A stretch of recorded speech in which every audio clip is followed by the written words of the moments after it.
Hi, it's Lisa Eklund from the Mindful Equestrian, and I'm doing this series interviewing clients and colleagues around their experiences in the horse business. And today I have Samantha Clark here. And Samantha Clark is the owner of SS Equestrian Services and an ASCA Associate Appraiser. She made the transition to appraising after 6 years of owning and managing a very busy boarding, lesson, and training barn in Windham, New York. She also offers a handful of other freelance writing services and most recently has picked up an adjunct instructor position in the equine department at SUNY Morrisville. As an appraiser, her specialty is in valuation of stock horse breeds and second career thoroughbreds, although she does have experience with several warm blood and light horse breeds as well. If you have questions or wish to reach out to her, you can find more information at ssequestrian.com. So welcome, Samantha. Thanks for being here. Thank you, Lisa. I'm excited to be here. So what I wanted to find out, the whole appraisal thing is interesting. So there's a couple of things I'd like to talk to you about today. A little bit about appraisals and the ins and outs of it and stuff, and then also how you transitioned from and how and why and whatever from running the training barn and now doing this. So I guess I had a lot of, I dealt a lot with appraisals when I worked at Morrisville College. As you know, I used to work at Morrisville Mhm. in the equine Mhm. program. So it was people donating to the program for that reason. So I understand the ins and outs of that a little bit. But can you explain like why people get appraisals and what the whole process is about? Yeah, of course. So there's a lot of reasons somebody might need an appraisal. You mentioned probably the biggest one, which is donating to a program, whether that be a college program or a therapeutic program. Any 501(c)(3) that would be able to take horses for donation purposes, if they're worth more than $5,000, are going to need a certified appraiser to appraise them for the donor to be able to get their tax benefits, essentially. So that's really a big one. But then also on the least formal end, if somebody wants to sell a horse or buy a horse, but really has no idea either how to price the horse or if the horse they're looking at is being priced fairly, they'll inquire about an appraisal. And they're called self-restrictive appraisals. Sorry, I was blanking there for a second. Those are kind of like the least intrusive, the least amount of research, of course, the least expensive, but where the appraiser goes in, takes information about the horse at hand, and then does a little bit of comparable research. But they're going to use a lot of their own background knowledge to create a fair valuation of that horse. Of course, still build a report, but those are kind of the least formal ones, and then all the way up to legal cases and using horses as collateral for loans and everything in between. So maybe somebody passed away and the people inheriting horses need to know what they're worth, or the bank needs to know what they're worth, or the tax department needs to know what the horses are worth because horses are assets. Um, or veterinary malpractice, or unfortunately, I've dealt with people, several instances where lease horses either went out on lease and were not, treated appropriately, and the person that owns the horse wants to initiate a lawsuit to sue the leasee, and they didn't have like a on paper value of the horse. So there's really a lot of reasons somebody might initiate needing an appraisal on a horse. That just made me think of something. But one thing I do know too, like for divorces and things like that Yep. too, any place where at the value of the horse. But it made me think of, do insurance companies work with appraisers to when people are doing like, Sometimes. okay, Most of the time, they're going to go off the purchase price of the horse as long as the horse was bought or sold within the last 7 years. okay, There gets to be a little bit of a gray area if somebody, say has owned the horse for 20 years and now is suddenly looking to insure it, which isn't common, or if it's a homebred. So, it was just born. They need to know now, what this new baby, this new foal is worth. Then an insurance company might look to an appraiser. But for the okay. most part, they strictly are going to work off of the They're basing it off of what it was sold for. Yeah. Mhm.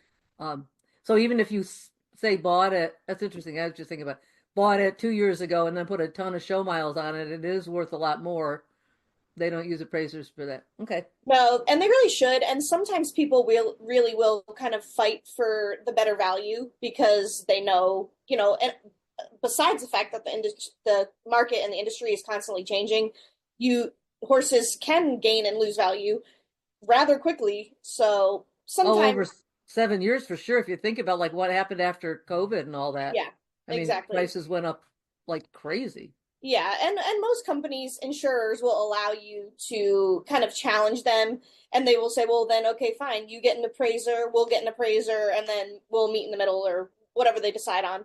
But for the most part, if you don't ask any questions, they're just going to go off your purchase price. Yeah. Interesting.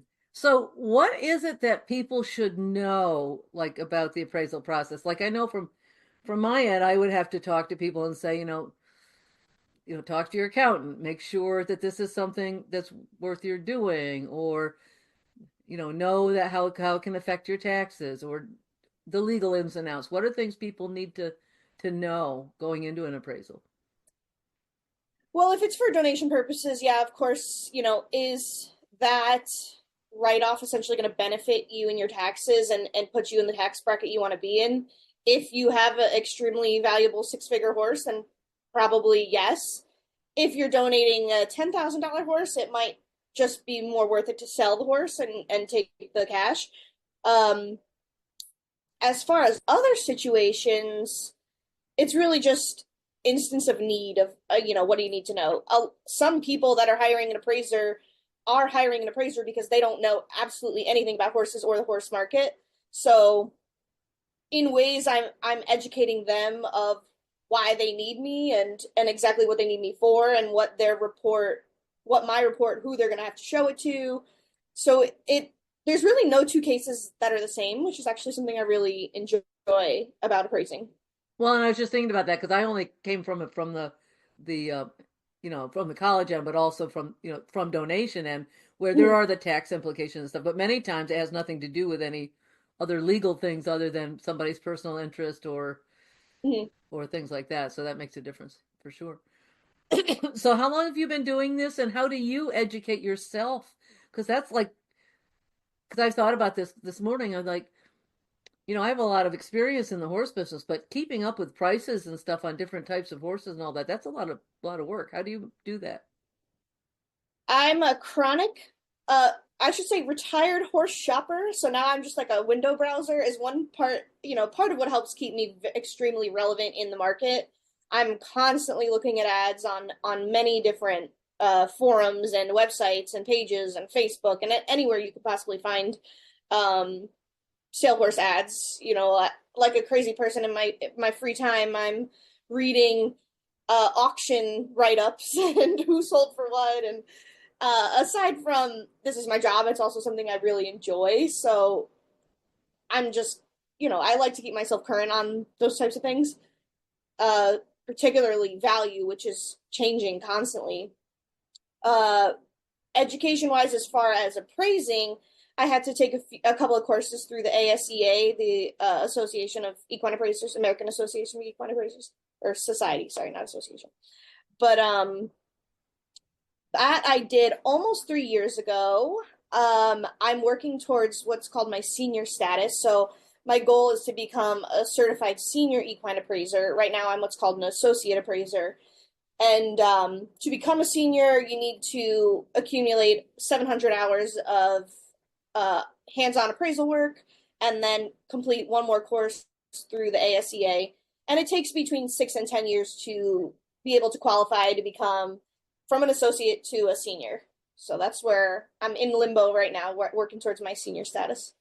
And that's doing a certain number of appraisals and types of appraisals, I'm assuming, and there's all sorts Not of types, but hours. So right. that's like I did the math once. It's a couple hundred appraisals, Uh-huh. which is slow going. Most people that are hiring appraisers are seeking out the senior appraisers unless they're on a tight budget.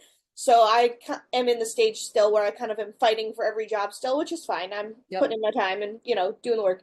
Yep. But I, as an associate, get a little bit of the leftovers from the seniors. Well, and saying that, actually, as you said that, it made me think of looking at my camera, is looking kind of out of line here. Um, that when I started my coaching certification, we actually had it was built in the program where you did peer coaching. So you would coach each other, Yeah. and you also then did, because you had to have a certain number of hours to get that certification. If I wanted to go further, I could have got deeper certifications, which for what the type of coaching I do is not as important. Like if you're an executive coach or things like that, people look for it. But um, people also did coaching for free and stuff. Do you like do lower price? Not to give your stuff away, but is that something No, they start out with?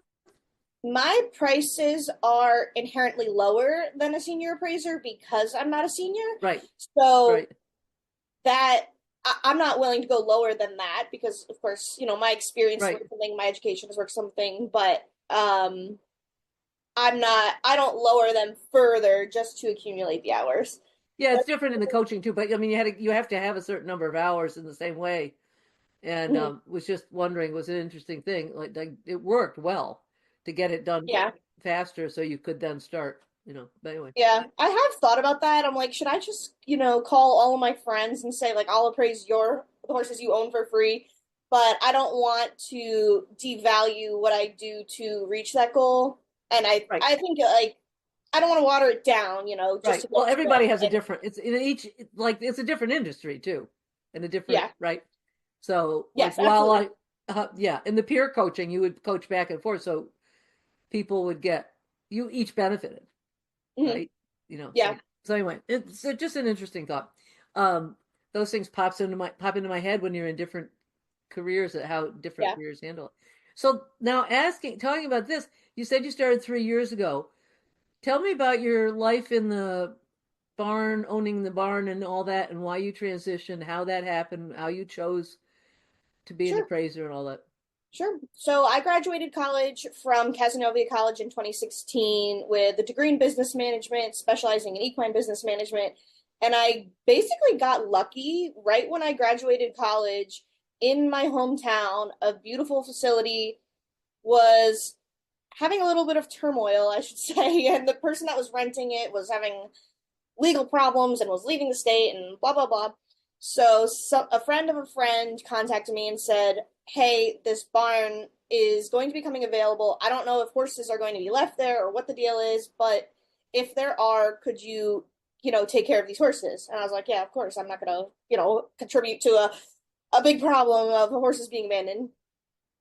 Long story short, the person didn't leave horses there, but the owner of the facility then contacted me and said, "Hey, if you're interested, this place is now available. If you'd like to, either bring your horses here or start a business, it's available." So I gave it some thought and I was like, "Yeah, why not?" And I've always been like to a fault of like, I can do that kind of person. Mm-hmm. You're like, yeah, sure, why not? I'm 21 years old. Why not rent a 60-acre facility? Let's go for it. So that's exactly what I did. And it went phenomenally. And I had the facility full in less than 2 years. I started strictly with, I called it special care board. So a lot of retirees, brood mares, young stock. I had a separate barn that I was doing quarantines. So not a lot of riding, I guess, was happening there in the first couple years. And at that time, I still was managing a second facility that did teach lessons and took out trail rides. So I was doing them concurrently for a while, and they were only 2 miles apart, so it was easy to do together. When my farm started getting so big and I stopped working for the other farm, that's when I started adding on riding lessons and some training. Actually, it was training first, then lessons.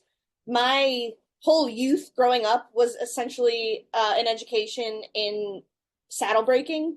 So that's where I started with the training, and I started taking a few clients independently for saddle breaking and a few problem horse type things. But my training education was never really in finishing in a particular discipline, just, safe and solid foundation for young horses or horses that are getting a late start and, those that type.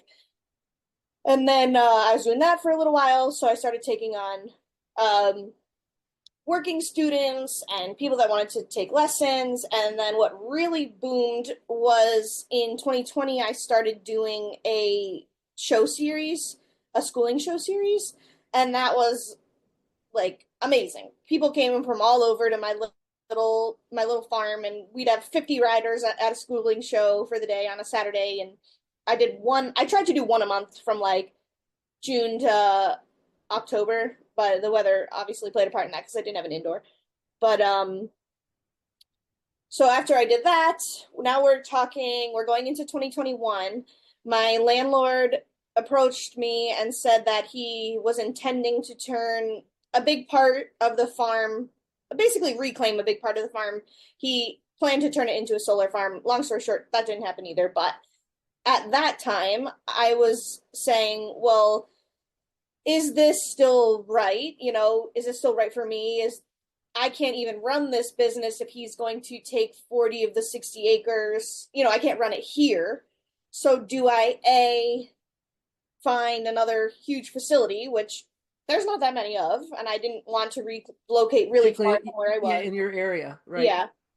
Or do I kind of pivot? And appraising was always something that I had my eyes on. I actually first looked into it in 2018, but in 2018 I didn't meet the professional requirements because you need a certain amount of years as a professional and certain amount of education, and 2 years out of college I wasn't there yet in Right. 2018. Come beginning of 2022, I did meet all of those requirements, so I decided to apply, take the courses, and then become certified in 2022. And I And when did you close your barn? Right away then, or did you Oh phase it no, out? Or very end of 2021. Or oh God, I'm forgetting all the years now. I think it was the end of 22. Yeah, we're about to start 25, so it was the very end of 22. So I had like basically a full calendar year to kind of plan the end of the big barn. And I still do have boarders. I still rent a smaller facility.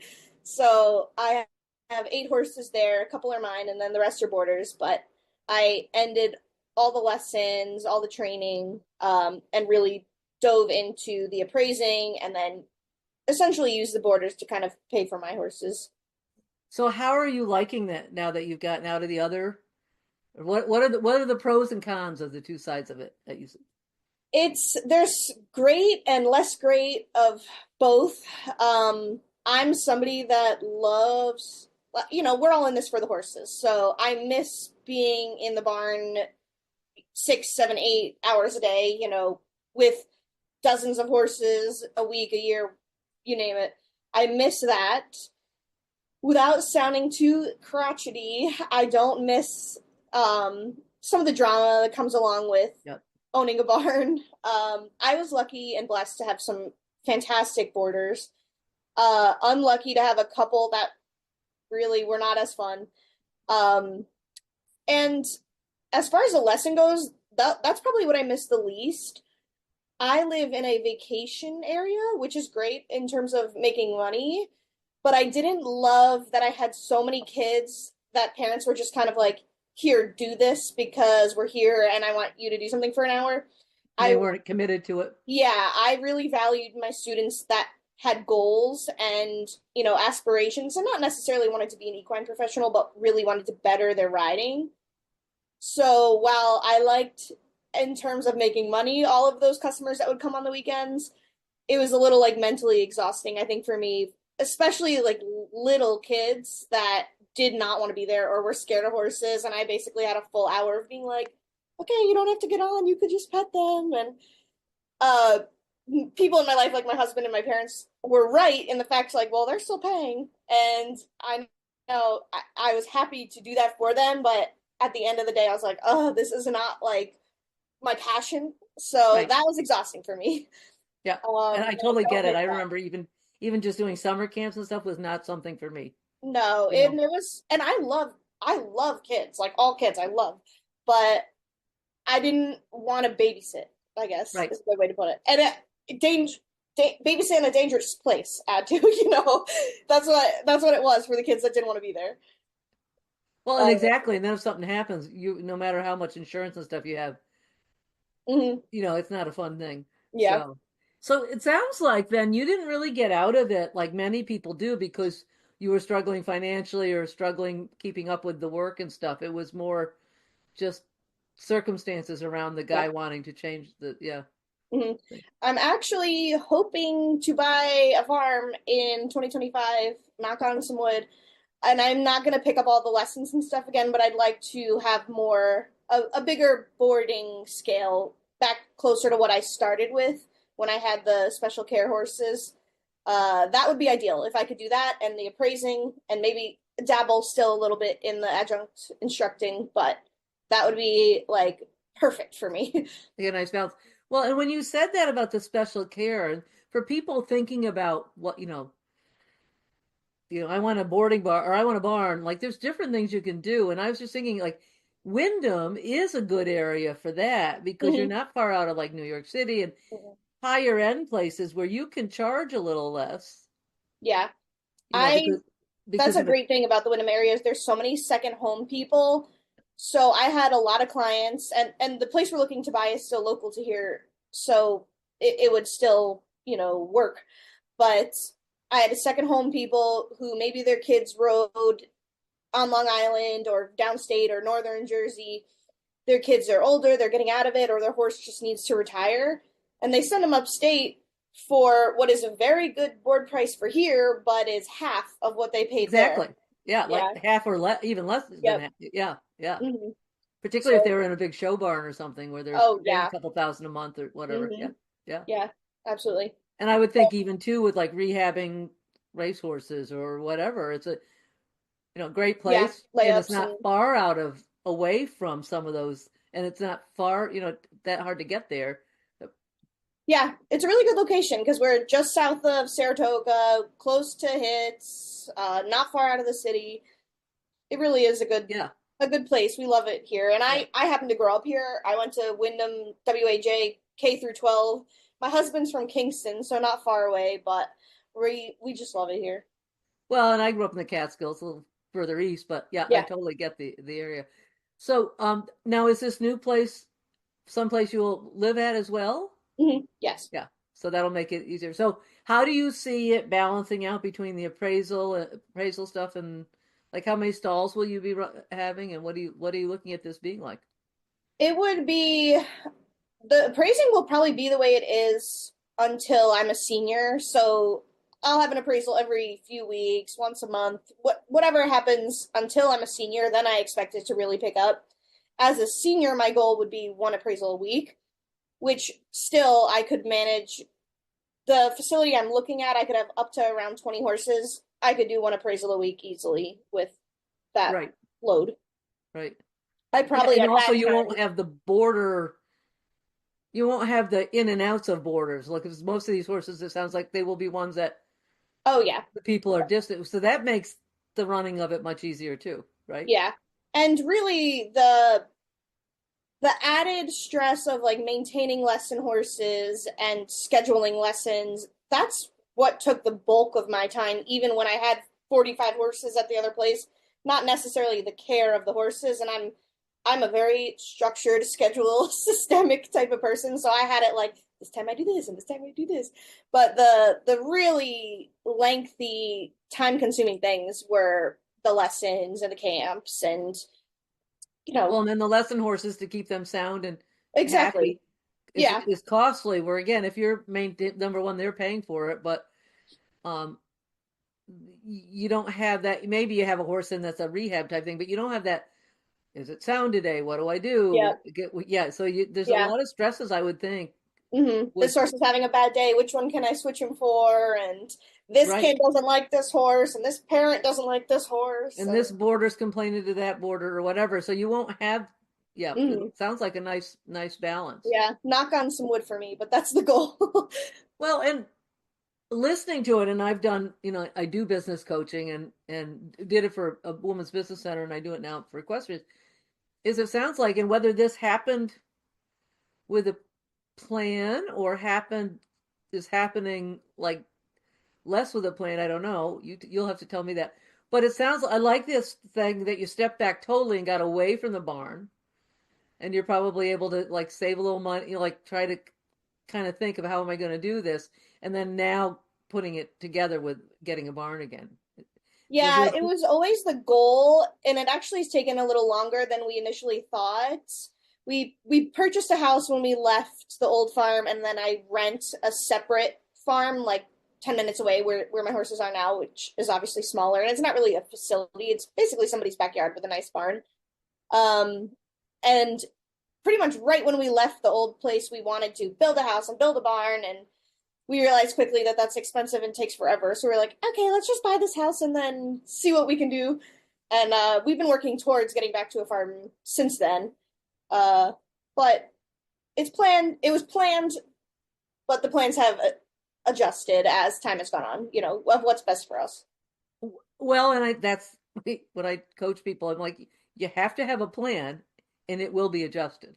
Yeah, But if you don't have a plan at all, then, so I think strategically backing right away from it and knowing I can do this again. I just need to, like, instead of jumping from one place to another and it wasn't the right thing. yeah. Yeah. And no, I'm not throwing shade to people that do this, but I was very passionate about not wanting to be a professional that is like hopping from facility to facility.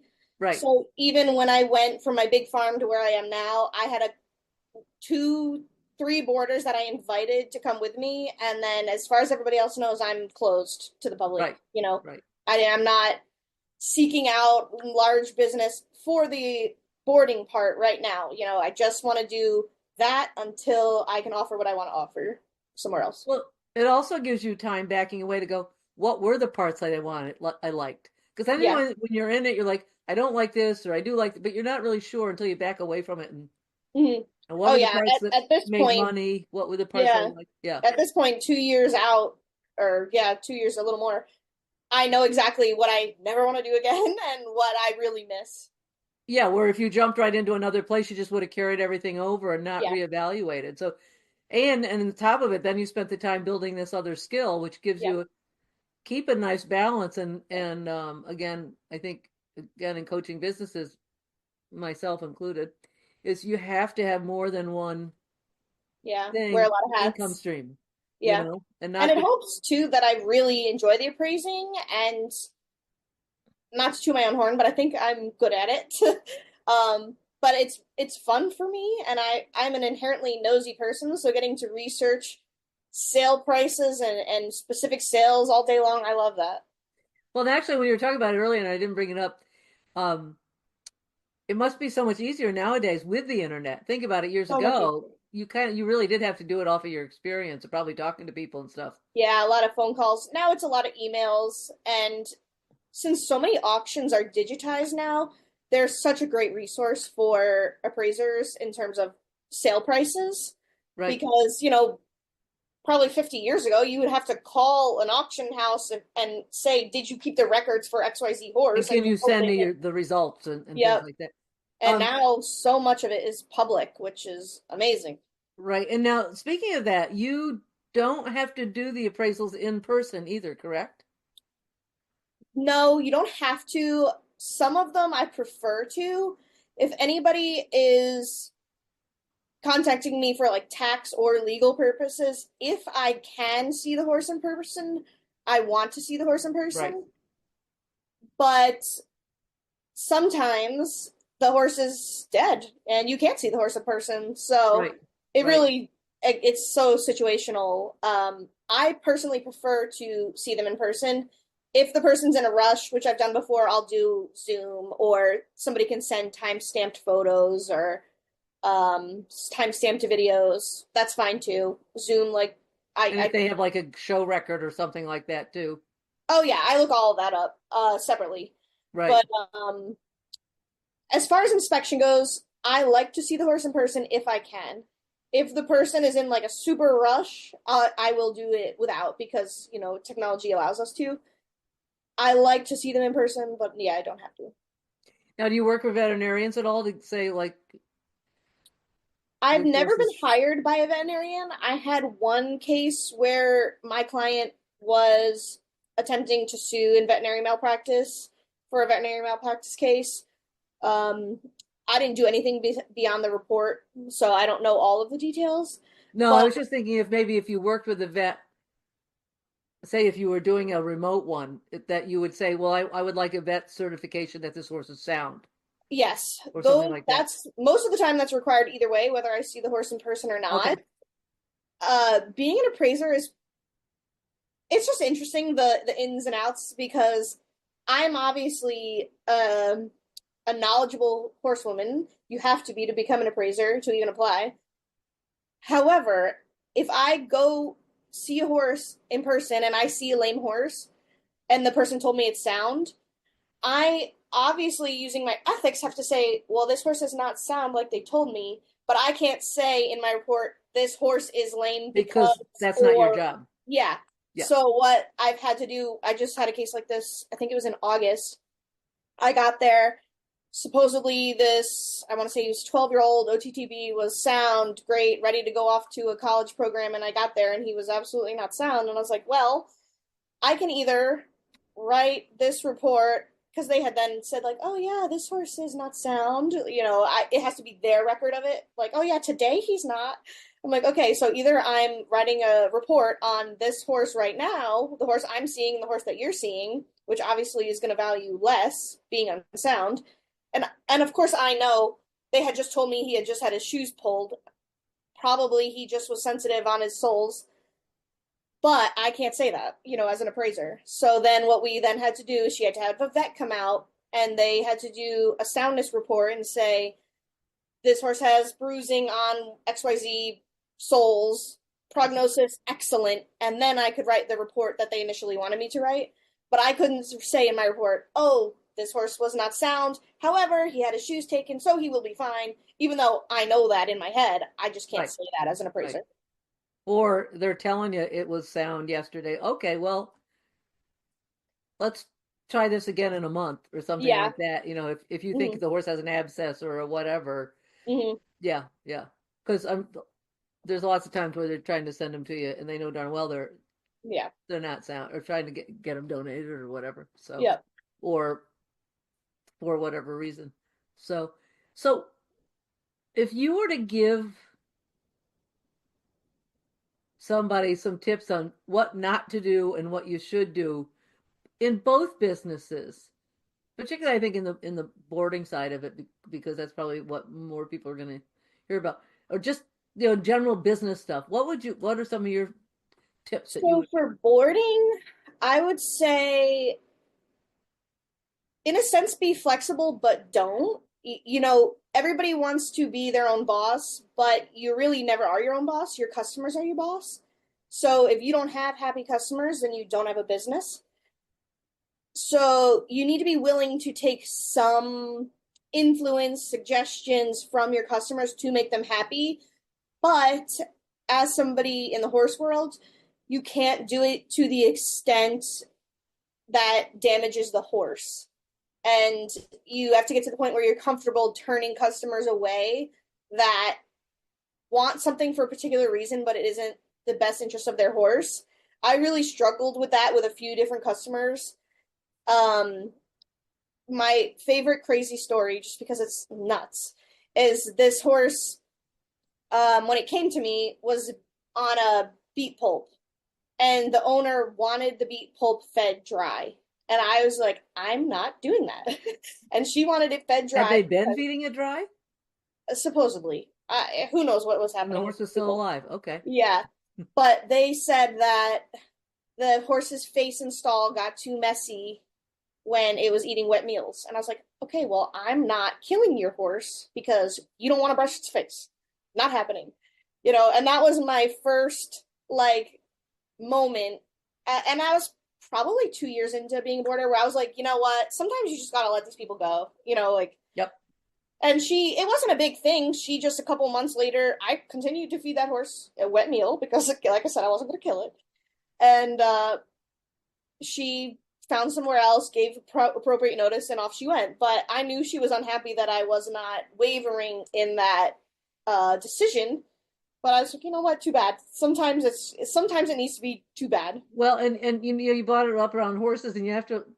It's creating boundaries. You also have boundaries for yourself, like what Mm-hmm. you'll tolerate Yeah. for how people will behave with you, or within the barn, or Oh, around absolutely. or around bills, and Yeah. you know And some situations I adjusted how I managed, not necessarily how I dealt with the customer, but when I opened, I was like, oh, I'm going to be one of these places that does whatever the customer says, and they're going to be so happy, and blah, blah, blah.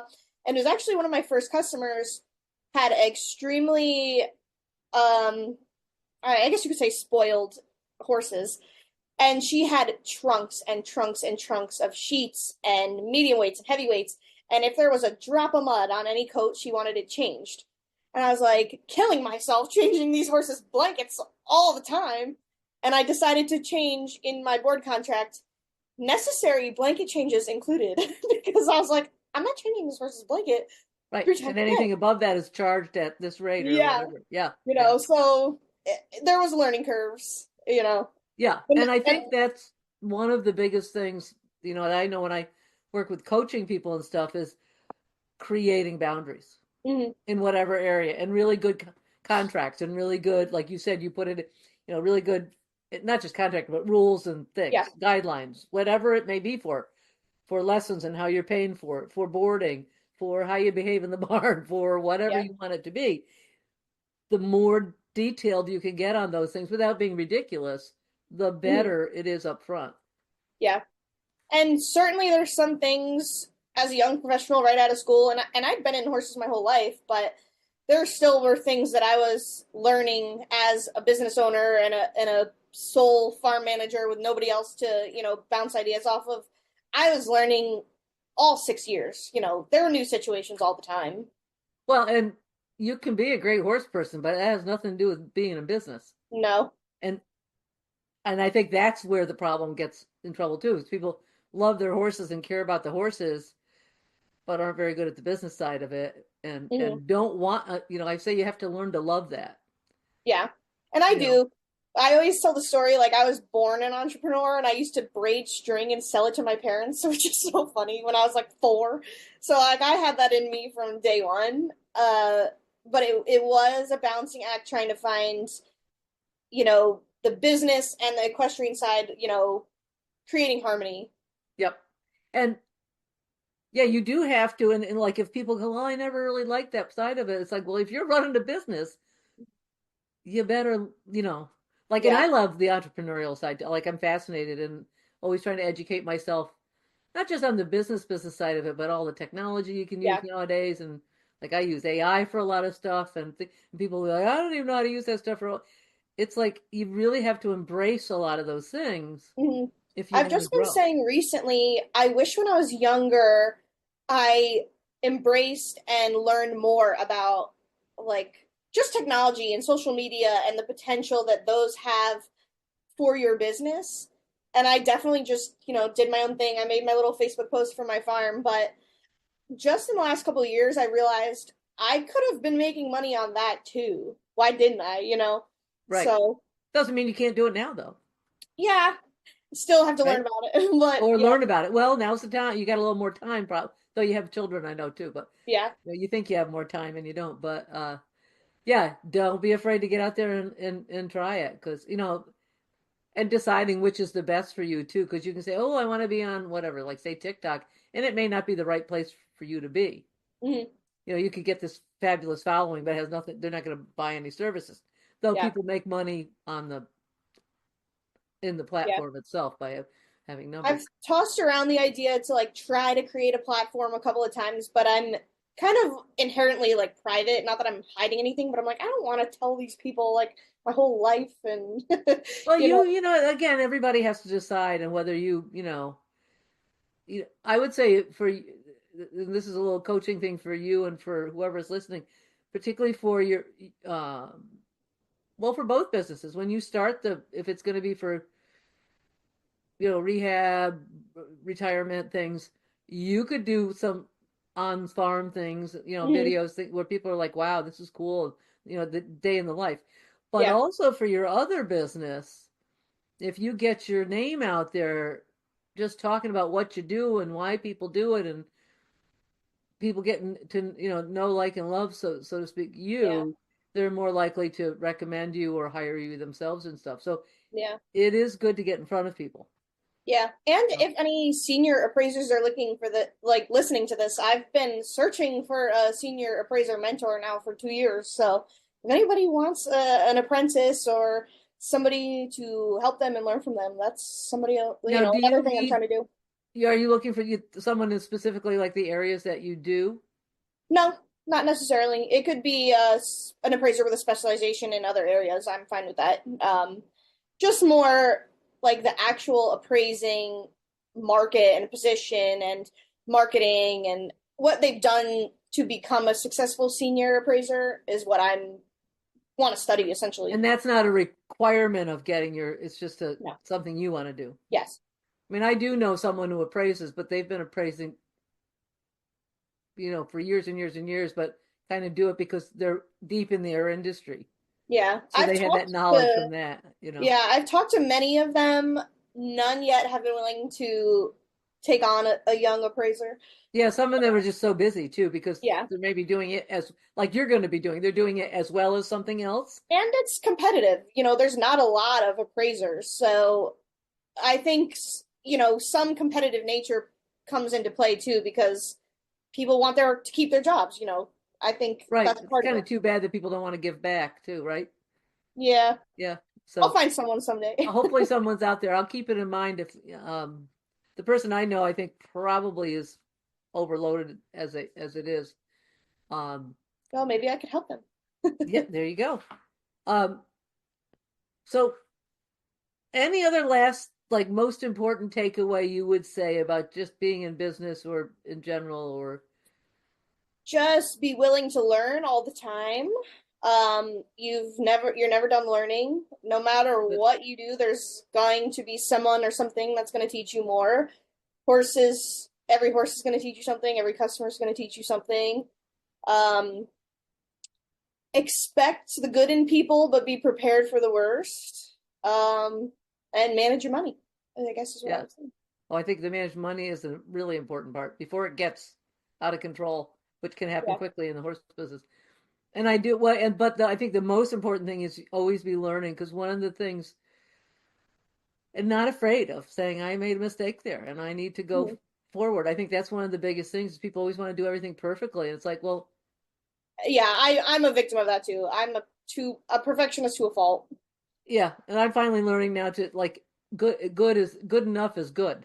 Yeah, Like to like whether it be creating a landing page for a program that I'm doing or whatever, I've got to be like, it's got to go out there. yeah, it's good now. And the only way it's gonna go out there and I'll learn. If it's not good enough, then, but trying to make it perfect. So the idea of learning from mistakes is saying, Mhm. being open to, I know there's going to be mistakes. I know it's not going to be perfect. So you may Yeah, be a perfectionist in one way, but it sounds like you're open to those mistakes. So that's good. yeah. I can. My husband laughs at me because he's like, "You can create a passion in minutes." Because I get this idea in my head, and then I'm like, "Yeehaw, we're doing this now," and he's like, "Oh, whoa there." Now, do you follow through with them all or do you, Not all of them. Definitely, yeah, sometimes I'm like, "Okay, wait, that didn't match." But yeah. like Well, appraising is one of them. Like he's like, "What even is that?" And then here we are, many years later, still doing that's it. good. That's great. I tend to have and I think there's different types of people because I can come up with a lot of ideas. Some of them I never follow through on, but I am a people who are like brainstormy type people and visionary. I don't mean visionary but there are different types of people. And then there's people who just say, no, I just want to go in and do what I need to do.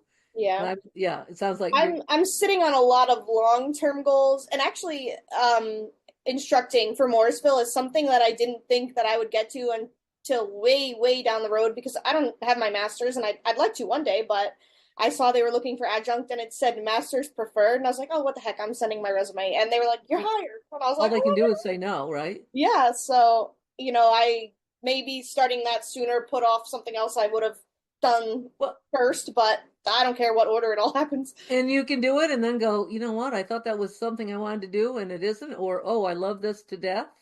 Yeah. And I am going to go get my master's. Yeah. So it's a great way to kind of evaluate whether that's something you want to do or not. But Yeah. there's nothing right next to you though. You would have trouble doing something like that full time, right? If to stay in Yeah, your no, I area. don't I don't have goals of doing that full time. Yeah, Cobleskill is not far for me. It's like 45 minutes. that's true. Yeah. Um Morrisville's like an hour-ish, hour and a half. Um, so yeah, they're not close, but what I'm teaching this semester is fully online, so it's Yeah, doable. that's what's nice now too. So that's also, and again, doing all of those things gets you out there in front of people, helps your appraisal business, right? Yeah. So good for you. So what are you Okay. teaching? Fitting and marketing of the equine. Okay. So right up my Good. alley for, with appraising. So Yeah, good. So they yeah. don't have you in labs doing that at all. No, it's since they stopped the standardbred sale, it's uh, a course now, not a lab class. Yeah. So cool. Lots of change since I was there, so I don't know how the ins and outs of what's going on there now. So great. Well, it's Yeah. been great talking to you. If you have any last words to say, if not, we'll sign off, and this has been wonderful. Yeah, it was great. Thank you so Thank much. you I very don't think I much. have anything else to add, but I appreciate you inviting me, and I hope that people find this valuable. Yes, well, I'm sure they will. Thanks a lot. Yeah, thanks, Lisa.